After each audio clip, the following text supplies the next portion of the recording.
Welcome to the first week of May, y'all. Welcome. It is May 4th, Star Wars Day, all that good stuff, blah, blah, blah, blah. Now, let's turn this to Bakugan, because we're not a Star Wars channel, we're a Bakugan channel. Now, we're going to do something similar to Secret Battle Week this week, where I upload something every day that pertains to a common theme. Then it was Secret Battle Week, and this week is going to be May, as in the month, May, these cards get reprinted for the love of God. We're going to be discussing the 6 different factions every single day, and then I think Sunday is going to be the new upload for the round, for the BakuTuber Untapped tournament that I am taking part of. So this is going to be the first week where every single day there is some of that Magnus goodness to fill that void in your soul that your LGS support cannot fill. And speaking of LGS support, this is going to be pertaining to the packs that are coming in the blind boxes that are showing up to LGS shelves. Hopefully, maybe. So I was wrong before. I said there was going to be like 13 cards in the deck boxes. I was misinformed. How we're actually really getting our staples is going to be in these packs that you will find in these blind boxes. So, today, we're going to go in alphabetical order. So, much to my dismay, guess what? We're talking about Aquos for like the 5th week in a row. I'm tired of this faction, but hey, for 5 days, we don't get to talk about it anymore. We don't have to talk about it anymore for 5 videos. Yes, yes. I'm stoked. I hope you're stoked. This is going to be a good time. I hope you're ready. All right, without further ado, roll that intro, baby.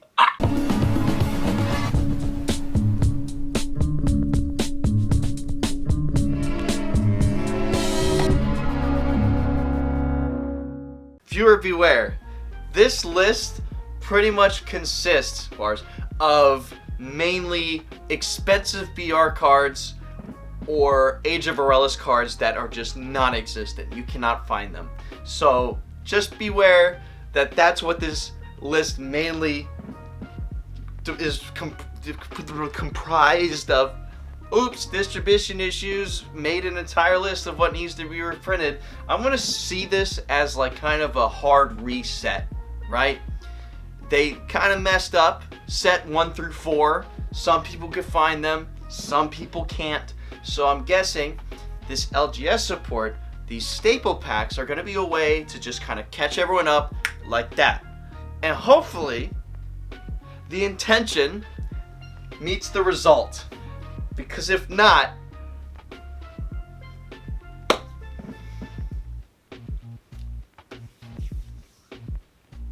let me just say it like this. This LGS support is probably this game's last hope. There are a lot of people just leaving. A lot of good people that spent a lot of time and money on this game. So, I'm not saying this list, I'm not saying the packs that I'm mentioning need to come with these cards or else everyone's quitting. No. The packs just need to exist. These empty promises need to cease. Let's digress from this serious tone and talk about Aquos again. Here we go, Aquos, baby. We're talking about Aquos again. The first card I want to mention, Sinkhole.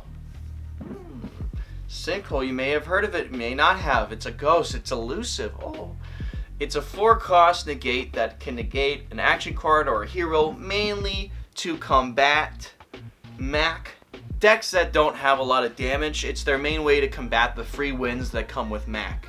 So that's the main reason for it, and also being able to negate these silly and wacky high-cost cards that just come out of nowhere is also a buff, or is also a bonus that Blinding Ink cannot provide you. So that being said, because it was printed with the RA text at the bottom of it, that means it's already non-existent, it's hard to find, and it was an Age of Aurelus, which they combined into one superstorm of, where is it? This one is mainly for one deck, but is a deck that a lot of people want to play, and I think it is worth the reprint. That is Clone Army. Clone Army, or Clarmy, is a card that lets you draw one and gives you Frost Strike for every card that you activated previously in this turn. That is good for combo decks, mainly Aurelus Trox, and then pretty much nothing else. But the fact that it's nowhere to be seen and people don't have the option to play it, even if they want to.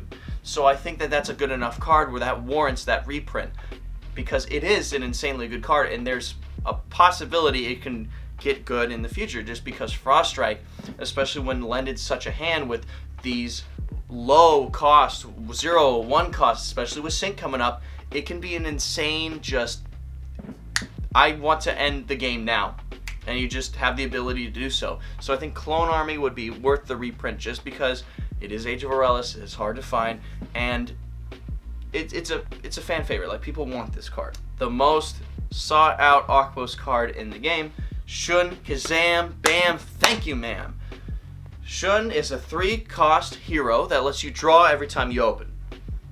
It's essential for those mid-range pile decks that like to be in that comfortable 3 to 4 energy cost range, so they just draw, keep gaining advantage, and eventually they steamroll you with just the innumerable advantage that Shun can lend you, because drawing, and then let alone you draw when you re-roll, because that's necessary for some strategies, and Deep Dive lets you draw 2.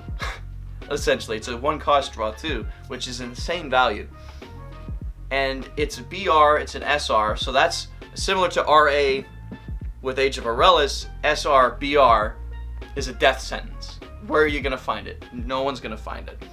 And on TCG Player, they are rare and far and few in between. So Shun, being one of the best cards in Aquos, needs to be reprinted. It needs to. Now some honorable mentions. Wave Slash, I feel like it's never going to get power creeped out. Howling Shell Bomb is trying, but Wave Slash is just too good of a card, because the value that comes with it in combos with like Super Fuel and 0 cost, so you can turn 3, like just 1,000 for 3 is so on curve, like it's above curve. So it's just the value you get for the cost that you pay is just, it's good, and it's becoming harder and harder to find on online venues. So I think it's worth at least the consideration of a reprint, but it's not very necessary. Liquid Arts plus 400 if you have an Aurelus present on your team. It's very good for those turn 1 plays, because I know with these Bakugan that we have with the high B powers, they're butting heads, and you just need that 1 cost to kind of put it over the edge and make sure you win that first turn, because there's going to be a lot of ties. If not, like, it's basically a race to see who has the Tides, the Dark Waters, or the Liquid Arts first turn. Basically, Hydorus. So that's a card you'd want to pick up as well, especially since Hydronoid is such a good Bakugan. You can just splice that on any team, especially with this Evo, which will be mentioned shortly. So Liquid Arts is not as necessary, but it's a good card, a good staple for Aquos. So surprise!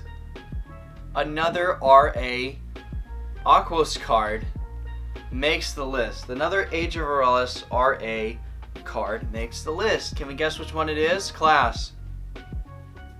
Ninja Gear, that's right. Retract 1 open Bakugan, one of your open Bakugan, for 0. It is fixation, but not bad, but not garbage. You're not paying 2 to just retract a Bakugan. Who has time for that? Now, this card only belongs in certain strategies that like to take advantage of a particular Bakugan, namely Resurgence or Aurelus Trox. With Aurelus Trox, you can retract your Bakugan just to add extra B power and damage to him, because it does target, and then you can just re-roll him anyway, all this during the battle step. So Ninja Gear has multiple applications within Aurelus Trox, other than just getting him ready for another turn of carnage if you didn't finish off your opponent from the first attack. Serp, it is just used to keep re-rolling him in case you happen to win a battle with him, which is very unlikely since 1000 B power is Garbaggio, and it defeats the purpose of the deck because you want to lose so you can keep re-rolling Serpentines. So, Ninja Gear only belongs in a subset of strategies, but it is one of those cards, and it's 2 of at most, usually. Sometimes Aurelus Trox likes to push it towards 3 just for that extra 0-cost targeting, but Baku Treasure's coming out, so honestly, there's no need for it to be at 3. We can bump it back down to 2. It's just another one of those cards that was horribly printed, and it just needs to be released out of its cage yet again. So Sinkhole and Ninja Gear and a lot of cards that I'm going to talk about in the near future are going to basically have that caveat.